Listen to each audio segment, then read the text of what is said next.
Warning, this video contains spoilers. Hey guys, and welcome to another game review. Today's game that I will be reviewing is Sly Cooper and the Thievius Raccoonus. Released in 2002, and its platforms have been the PlayStation 2, 3, 4, and 5. So without further ado, let's get into the review. Alright, so the first thing that I always look at with my game reviews is story. And to be honest, this game's story was pretty good. In the beginning, you get a little bit of Sly Cooper's backstory. Basically, he comes from a long line of thieves who have compiled over the many, probably hundreds of years, all of their best thieving skills in a book called The Thievius Raccoonus, hence the name of the game.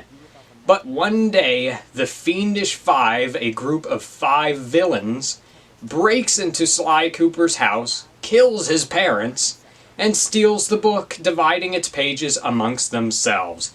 Then they all go off to all of their evil domains to basically conduct evil.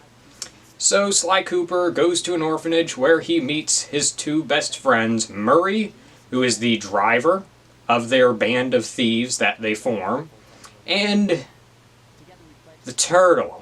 The turtle guy. I honestly don't remember the turtle guy's name. I always forget it. We're just going to call him Turtle Guy. Turtle Guy is basically the brains of their operation. And basically they grow up and then they go on to, steal things. Usually though they steal things from villains. So I guess they're basically kind of like a sort of Robin Hood-y thing. But anyways, their main goal is to get all the pages of the Thievius Raccoonus back. And that's basically the plot of the entire game, is getting all the pages back from the various villains, the Fiendish Five, that stole them. I thought that was all pretty darn good. I like that just everything about the story was pretty good.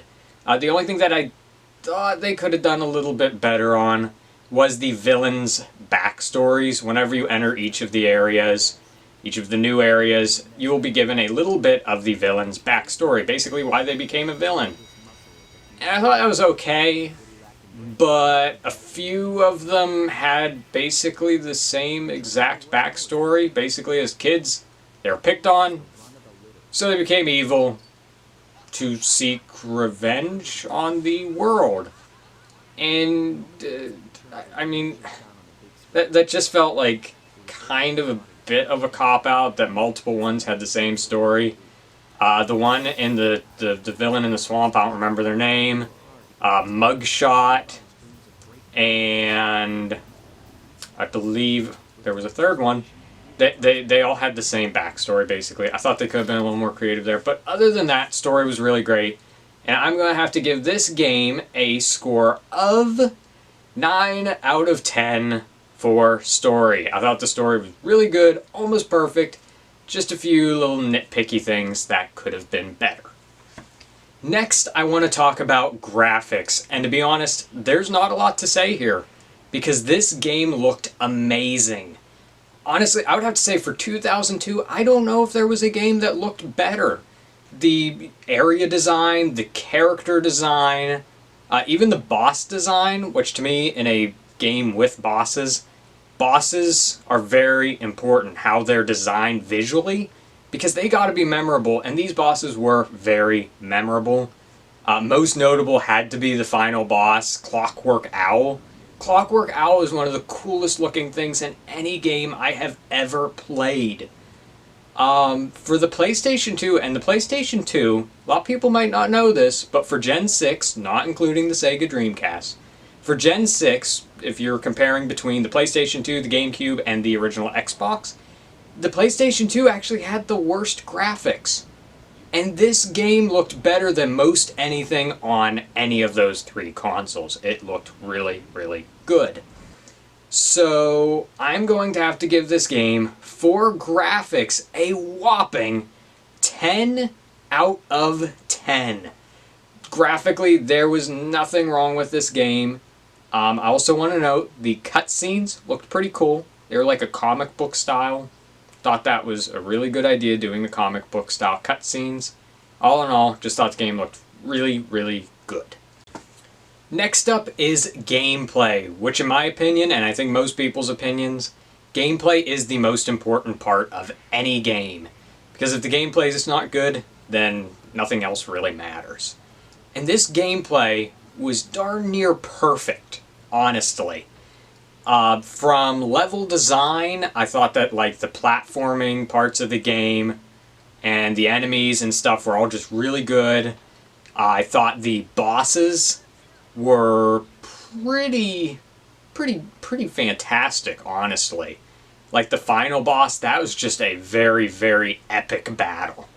And a very fun battle, too. I thought that, actually, this game's entirety was very, very fun. There's also a lot of extra stuff you can do, one of which, and I would have to say this is personally my favorite part of the game, is collecting bottles. In each level, there are bottles, a certain amount of them, and at the end of the level, there is a safe. And in each of the bottles is a piece of the code to open the safe. And if you collect all of the bottles, you get what's in there, which is usually a page from the Thievius Raccoonus, which actually grants you an ability that you can use throughout the game. And this is optional, but some of these skills are really, really, really going to help you beat the game. One of the most notable ones, and probably the most helpful one, is if you collect every bottle, I believe in the final level of the first area, Tides of Terror, you will get the ability to not die when you touch water or not get hurt when you touch water. That is so helpful because I will tell you 99.9% of your deaths in this game, aside from probably millions of times you're going to die in the final boss. We'll talk about that later. Most of your deaths are going to be in water. So that is a huge help. So all in all, I just thought this game was really, really good, really fun, and I am going to have to give it an 8 out of 10 for gameplay. Now, you might be wondering, why didn't I give it a higher score, seeing as I basically said the game was perfect?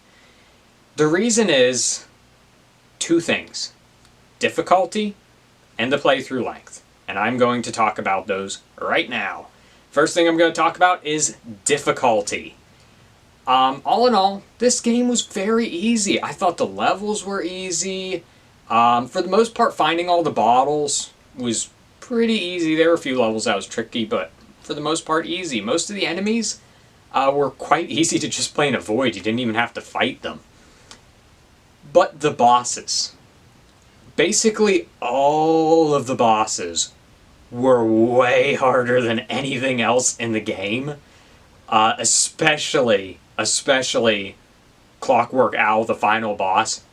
That is one of the hardest bosses in any game I have ever played.